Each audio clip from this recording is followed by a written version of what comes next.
Oi, medrosos, eu sou Andréia Broio. Oi, medrosos, eu sou o Michael Gomes. E este é o Mentes e Medos. E antes de começar, já vai no nosso canal do YouTube, se inscreva e também nos siga nas redes sociais. O link está na descrição. Se você quiser mandar o seu relato pra gente, pode mandar no e-mail mentesemedos@gmail.com. E para apoiar nosso projeto com qualquer valor pelo Pix no e-mail mentesemedos@gmail.com. E qual que é nosso tema de hoje, Má? Jack Parsons, o ocultista da NASA. Gente, esse cara é do babado. Poucas pessoas, acredito eu, que vão saber de quem estamos falando. E até um dos motivos que eu quis falar hoje dele, porque ele foi uma pessoa até que bem interessante e simbólica nesse meio místico.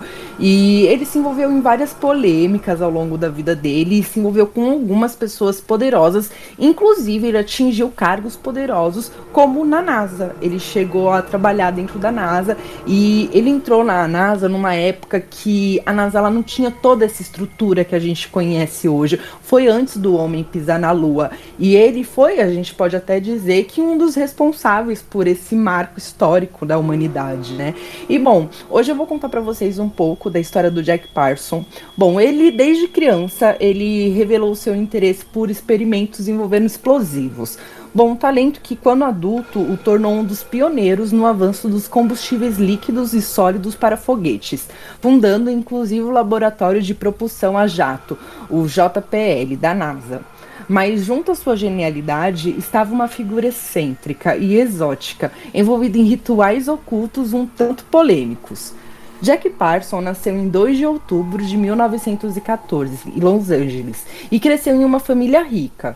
Inspirado pelo mundo dos livros e da ficção cientista, Parsons logo cedo desenvolveu seu interesse por foguetes.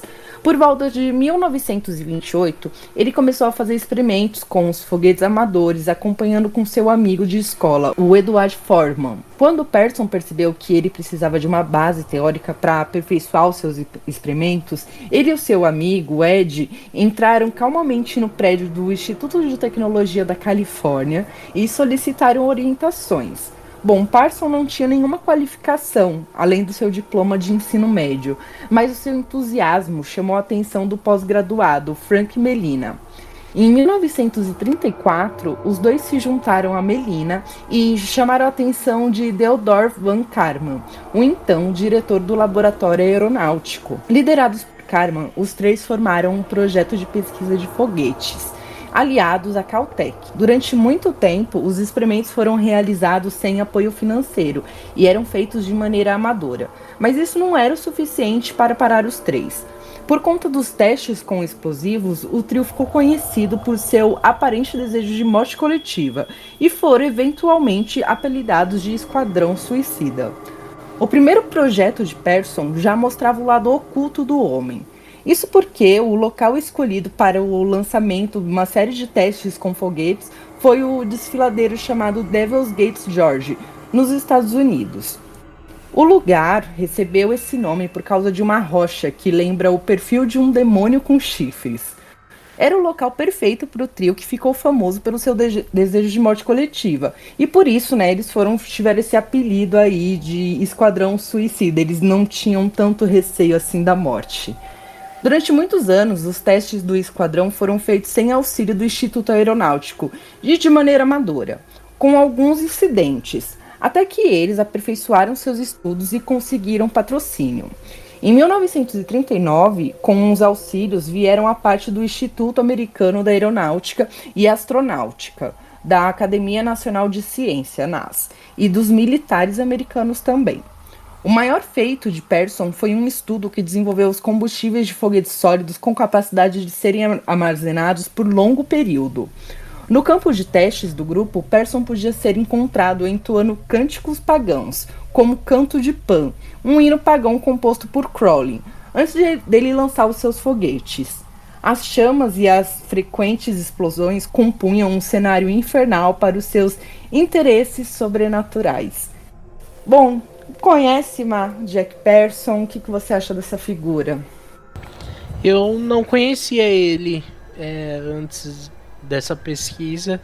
Eu acho assim interessante um sujeito assim que ele não tinha graduação, né? Que nem a gente vê outras pessoas. Tem vários títulos, vários diplomas e tal.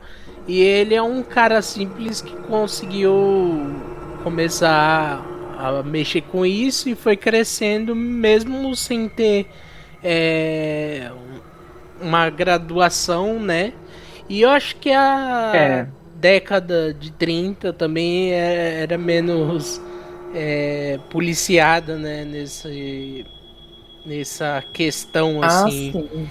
de hoje em dia é impossível quase fazer isso sem ter alguém Não, é para te impossível. impedir. Antigamente, até pouco tempo atrás, você via em regiões de interior, em lugares mais distantes, os delegados, por exemplo, às vezes não era nenhum concurso público, sabe? Era uma indicação interna, provavelmente algum policial ia subindo. Aí mudou depois de alguns anos, né? O que a gente vê hoje de concursos, tudo mais. Mas a gente vê muito isso também em filmes americanos, né? Essa coisa, uns filmes um pouco mais antigos, essa questão. E você vê totalmente diferente. Mas ele realmente ele já tinha um lance meio de gênio, né? Porque ele tinha uma estrutura financeira que deve ter ajudado a ele ativar a mente criativa dele na infância. Mas realmente, né, ele não tinha essa base. Então a gente já pode imaginar que ele realmente poderia ser um gênio. E outra coisa que me chama a atenção é essa parte de ciência e ocultismo, sabe? Que Uhum. muitas vezes Misturar, né? É se estranho. colidem, né? Sempre É, tem, assim, tem, pra mim, assim, o John Dee, o mago lá, é. eu vejo ele muito como um cientista, mas também como um mago, sabe? Assim, Mago, sim. eu acho bem interessante essa mistura assim de ciência com ocultismo, magia. A É, alquimia, né? Como eles descreviam, eu também acho bem interessante. Porque, querendo ou não, falam muito disso, dessa questão. Os cientistas, na verdade, são grandes magos, né? Eles têm essa pegada, assim. Não só falando da questão ocultista, mas de transformar as coisas, né? e se não fosse esse povo doido assim que mexe com Sim, ciência, com ocultismo, a nossa evolução não estaria como está hoje, né? com certeza. E entrando no lado do ocultismo, para Jack, tudo mudou quando ele assistiu a uma espécie de missa organizada por um grupo de ocultistas da igreja Telema, em 1939. O cientista foi atraído pela magia negativa, porque acreditava que isso ultrapassava os limites da Terra, como os foguetes que ele estudava. Nessas reuniões, Parsons assistia rituais estranhos, incluindo uma missa gnóstica, uma versão mais sinistra da missa católica. Em seu palco preto e branco era possível ver um altar grafado com sigilos, dezenas de velas e um caixão em pé e coberto com uma cortina rendada, de onde o líder encapuzado do grupo se materializava. A atmosfera era altamente sexual. Vinho e bolos feitos de sangue menstrual eram servidos. Era nesse ambiente que a filosofia de Telema, criada por Crowley, ganhava vida.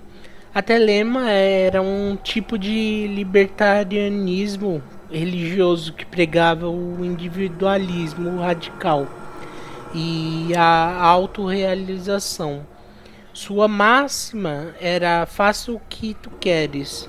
Parsons se interessou imediatamente. Ele ficou especialmente intrigado com a crença de Crowley que o sexo poderia ser um elemento intrínseco aos rituais mágicos, elevando os que praticam a um plano de consciência mais elevada.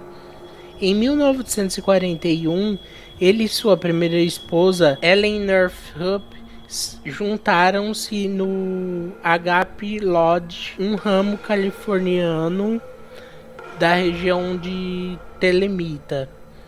No ano seguinte, por ordem de Crowley, Parsons passou a administrá-lo. Na mesma época em que ele estava atingindo o pico de seu sucesso profissional, ele se viu em postos cada vez mais elevados. Ao Otto, trocando cartas com Crowley idoso na Inglaterra e eventualmente se tornando o líder do grupo da Costa Oeste. Com o dinheiro que ele ganhou no florescente negócio de foguetes, Parsons comprou uma mansão em Pasadena e mudou para a sede da Otto para lá. Era um casarão de madeira. Relembra Lillian Wuderman, esposa de Frank Malina, em uma entrevista. Um lugar enorme, cheio de gente. Algumas delas usavam máscaras, algumas vestiam fantasias. As mulheres usavam roupas esquisitas. Era como entrar em um filme do Fellini. Mulheres andando com togas diafanas e maquiagens estranhas, algumas vestidas como animais, como uma festa fantasia. Quando ela descreveu essa cena para seu marido, Malina simplesmente revirou os olhos e disse: Jack gosta dessas coisas. Apelidada de A Paróquia, a casa se tornou um imã para todo tipo de gente excêntrica, de bruxas confessas a cientistas do Projeto Manhattan, a escritores de ficção científicas empolgados com a descoberta de Parsons. O trabalho de Parsons com combustíveis de foguete, a mistura de substâncias químicas, criou algo que era tanto altamente explosivo quanto manipulável. Havia tornado a engenharia espacial uma ciência viável. No entanto, ele estava sendo considerado cada vez mais estranho, um cara excêntrico demais para continuar a trabalhar no meio. Ele foi acusado de seduzir as secretárias da Aerojet e convidá-las para a mansão onde a depravação, as drogas e a dança com fogo reinavam. Ele cumprimentava cientistas que o visitavam com uma cobra enrolada em seus ombros.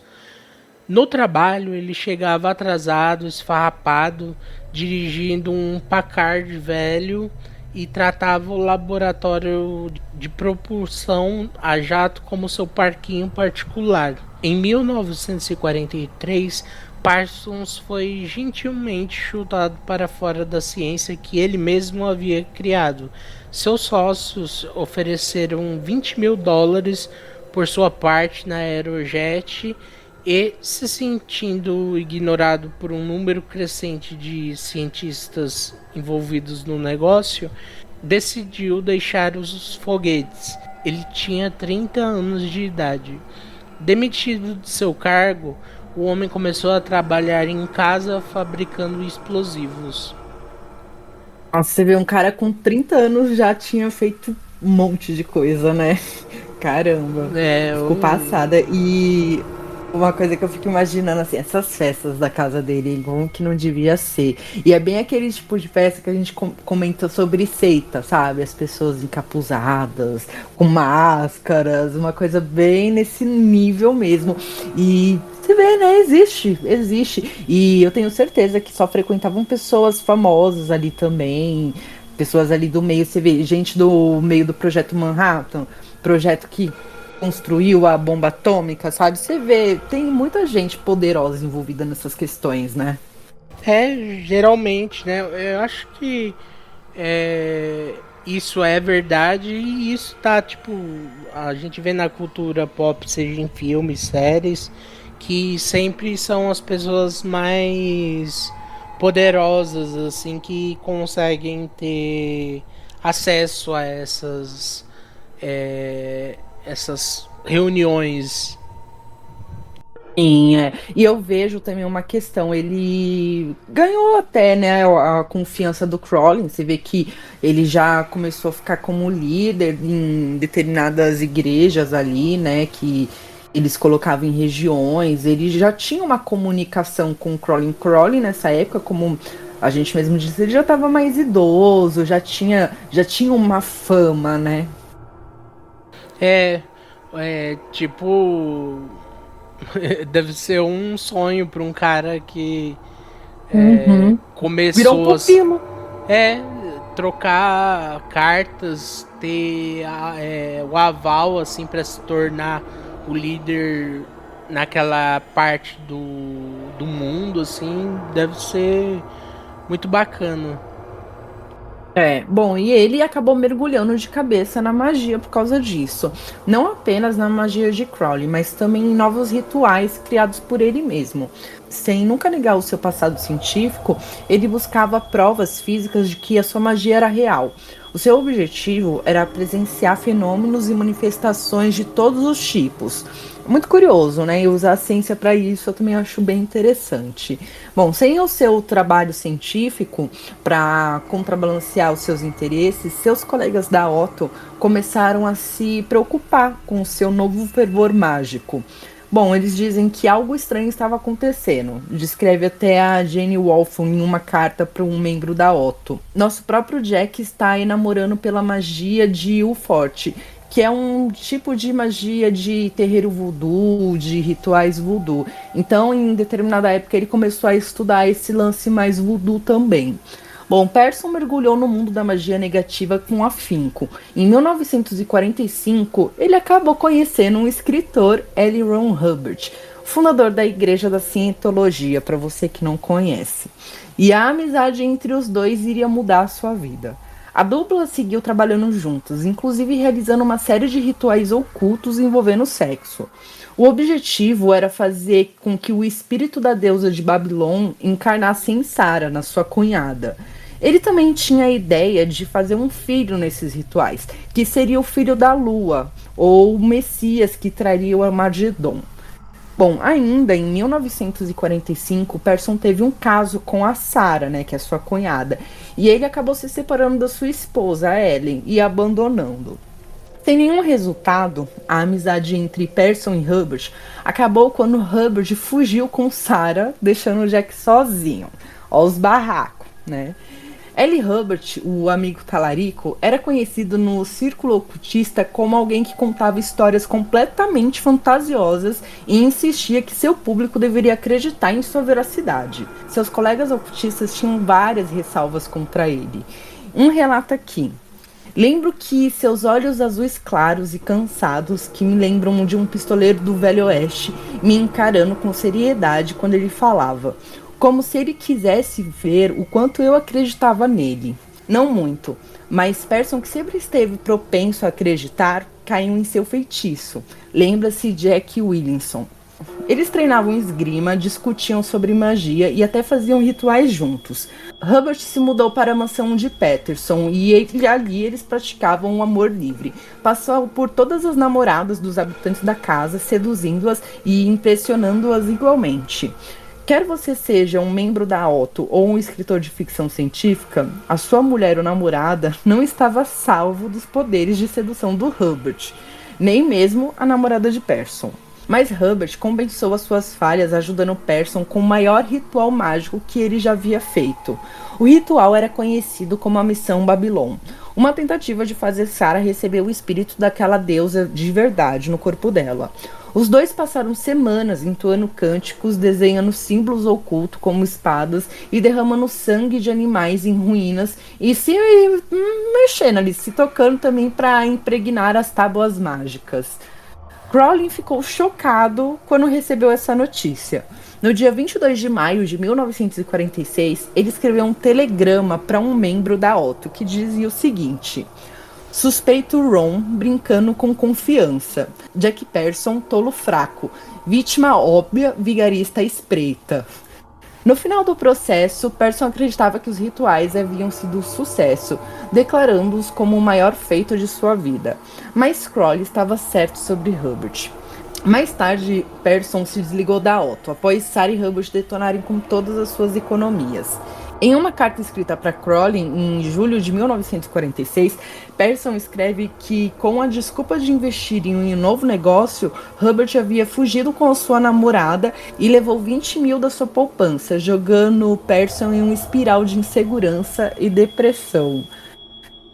E aí, o que você acha desse bafo deles aí? Panguão, né? Vamos combinar? Caiu na lábia do Hubbard, né?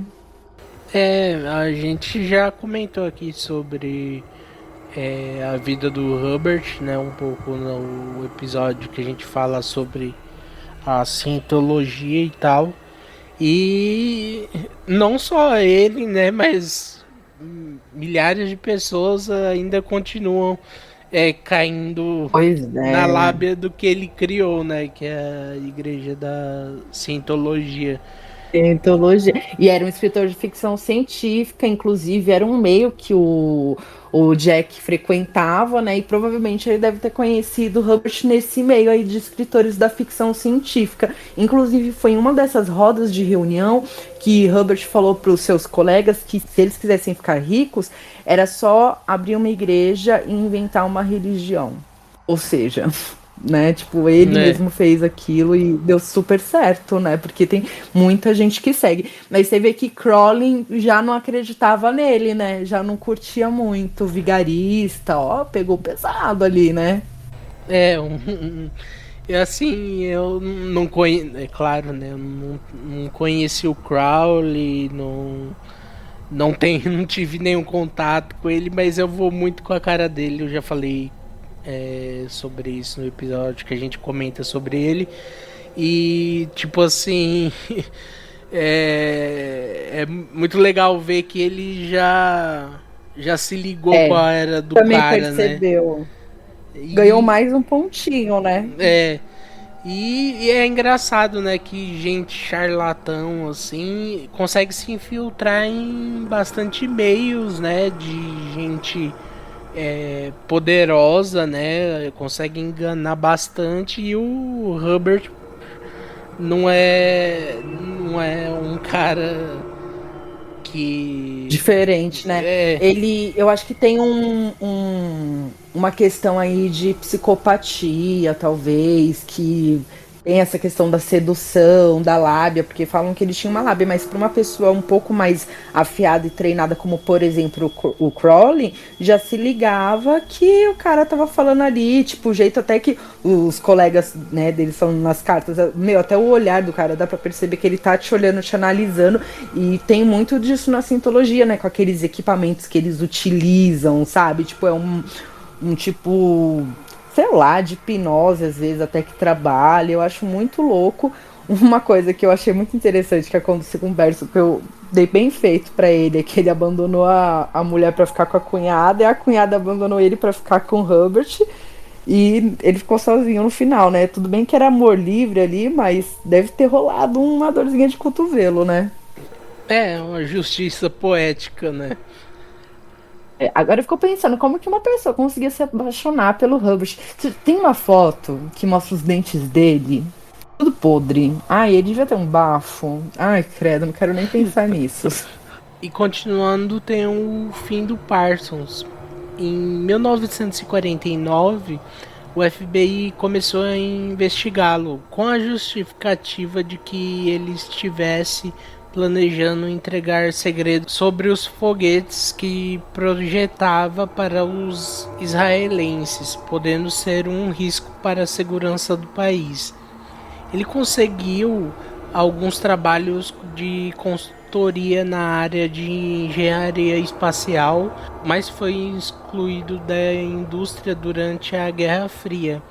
Ele foi acusado de se relacionar com comunistas antes da guerra e de estar envolvido no que o FBI chamou de uma seita de perversão. Sua habilidade de segurança foi revogada e ele foi forçado a trabalhar como frentista e mecânico e acabou usando seu fantástico conhecimento científico para fazer explosões em filmes hollywoodianos. Parsons insistiu durante toda sua vida que sua mágica era tão real quanto seus foguetes. No dia 17 de junho de 1952, uma enorme explosão destruiu seu laboratório pessoal. Os policiais o encontraram com vida, apesar de metade do seu rosto ter sido arrancada, expondo seu crânio. Seu braço direito não estava lá. Ah, você vê, né? Que final merda, né? Que é muito. Eu acho que é até comum ver esse final dramático assim, relacionado a pessoas que se envolvem fortemente com magia, que tem até um termo que fala que é a loucura da magia, né? Que tem um momento que ela entra em você. E a gente pode ver um histórico disso, por exemplo, na história de Crowley, que também acabou morrendo assim na merda. Você vê Raul Seixas também, não teve um final tão bom assim. Ele, né? Então, assim, existe uma questão aí. E é muito triste, né? Porque é um cara que tinha tudo. Tipo, ele morreu o quê? Com 37 anos, super jovem. E, enfim, né? Mas ele viveu uma vida bem intensa. Isso a gente não pode negar, né? Com 30 anos ele já tinha conseguido atingir. Ele já tinha atingido um patamar que todo mundo sonha, né? Assim, ser bem Com certeza. sucedido na sua área, um cara que super inteligente, trabalhava pro governo dos Estados Unidos na NASA, sabe? É uma coisa assim. É. Eu vou fazer 30 ano que vem.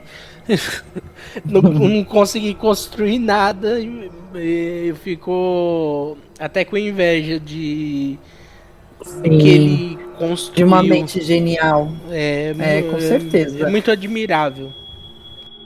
É. Bom, e a morte dele foi desse jeito, né? Bem bombástica, nada menos, né? Referente à pessoa, à personalidade. E quando a polícia chegou lá, ao redor havia projetos de foguetes e também tinha pentagramas, desenhos ocultos, satânicos, fórmulas químicas espalhadas. E, bom, Perso ele foi encontrado ainda com vida, embora nesse estado deplorável, mas ele acabou morrendo pouco tempo depois, e ele tinha apenas 37 anos. E a história de Persson foi trancafiada em um porão, escondida nas notas de rodapé, varrida para debaixo do tapete do programa espacial americano. Eles não queriam comentar isso, eles não queriam associar a imagem da NASA com Persson na época. Mas é impossível ignorar o legado científico que Persson, né, deixou.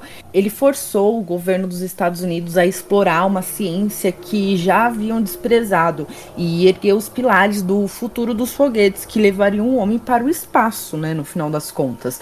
Persson foi um dos maiores pioneiros espaciais dos Estados Unidos, mas ele também foi um dos maiores ocultistas.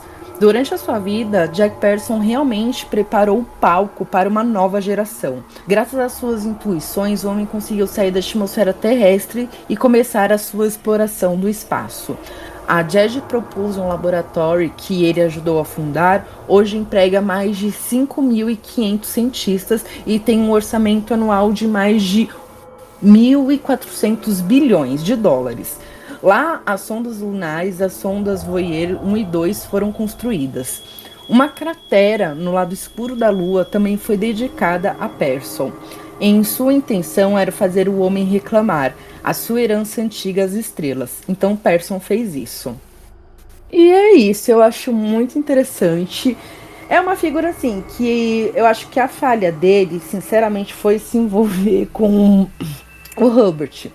Mas, não sei, ele era tão doidinho que talvez o final dele já até tivesse escrito de uma forma ou de outra, sabe? Era uma questão de tempo. E se não fosse com Herbert, seria com outro vigarista, provavelmente. Mas ele tinha muito mais para crescer. Eu acho que a energia do Herbert realmente acabou apagando a dele um pouco aí, viu? Isso me faz pensar sobre aquele negócio de reencarnação, assim, tipo, você vem, você faz, mas você não conseguiu chegar ao seu máximo e quem Uhum. sabe, se caso exista, né, reencarnação, esse, isso tudo, na próxima ele não consiga, ou já, né, conseguiu, não sei, explorar o seu máximo, né, porque eu fiquei admirado, assim, com a história dele, Eu acho realmente ele fez o terreno para uma nova geração, porque essa coisa do Esquadrão Suicida é até bonito, sabe? Você vê que os caras, eles arriscavam a vida para fazer os testes, para ver até onde ia, né? Todas as invenções e maluquices que eles faziam. isso é muito legal, assim, sabe? É, qualquer coisa que a gente pensa, que a gente consome, hoje em dia, a gente parar e pensar que teve que ter alguém doido o suficiente para poder testar, para poder consumir, para saber que aquilo dá para fazer, que dá para mudar e tal, sabe? É uma coisa, para mim, assim, é muito, é uma honra, sabe, poder fazer isso tudo para você poder evoluir outras coisas e inspirar outras pessoas a fazerem o mesmo, e assim vai evoluindo a nossa vida, né? Tantas coisas que a gente vê por aí que, se parar e pensar, é uma loucura como tudo aquilo foi testado antes de dar certo mesmo, sabe? Então, e tem esse lado da magia dele também, que ele foi relativamente bem sucedido, mas acabou É. se dando mal, né, no final, com toda essa parte do Hubert. E é claro que ele tem uma parte de culpa, né, mas Claro. é Mas a andou com um vida, né? amiguinho errado, é. É. É.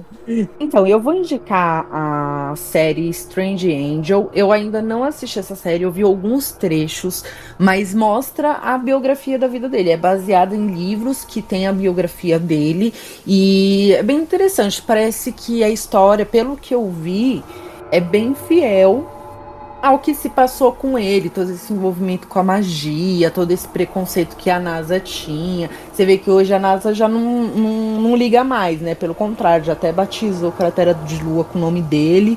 E, bom, coisas que ficaram em águas passadas. E eu achei muito interessante essa série, eu vou tentar vê-la. E, bom, como é a única série mesmo que eu achei relacionada a essa personalidade, eu achei interessante colocar aqui. Mas tem um documentário que eu vi, que passou na Discovery, que eu achei bem interessante, que fala sobre como o sexo mudou o mundo, passa no Story Channel. E tem um episódio que tá intitulado assim, Engenheiro de Dia, Magia Sexual à Noite, que fala, né, nesse documentário como que o sexo mudou e fala sobre várias pessoas envolvidas com esse universo, e ele, obviamente, não poderia ficar de fora, porque ele movimentava essas festas, né, e tinha essa questão de magia sexual, de amor livre. Então, assim, eles mostram, e mostram também como que as pessoas se relacionavam nessas reuniões. Eu falo assim, se relacionavam politicamente falando. E é muito rico, porque mostra vários pedaços, vários historiadores falando sobre ele, e hoje falam abertamente, não tem mais esse receio, mas mesmo assim, fazendo uma análise geral, você vai ouvir falar muito pouco. Acho que são poucos os ouvintes que vão identificar essa pessoa que a gente está falando, mas se você não conhecia, agora você está conhecendo. E é isso aí. Márcia, tem mais alguma coisa para acrescentar pra gente? Não, só gostaria de agradecer a quem ouviu até agora. Muito obrigado, e se você puder se inscrever no canal no YouTube, dar um gostei nos vídeos, ajuda bastante. É isso aí, gente. Acompanhe a gente nas redes e até a próxima. Tchau.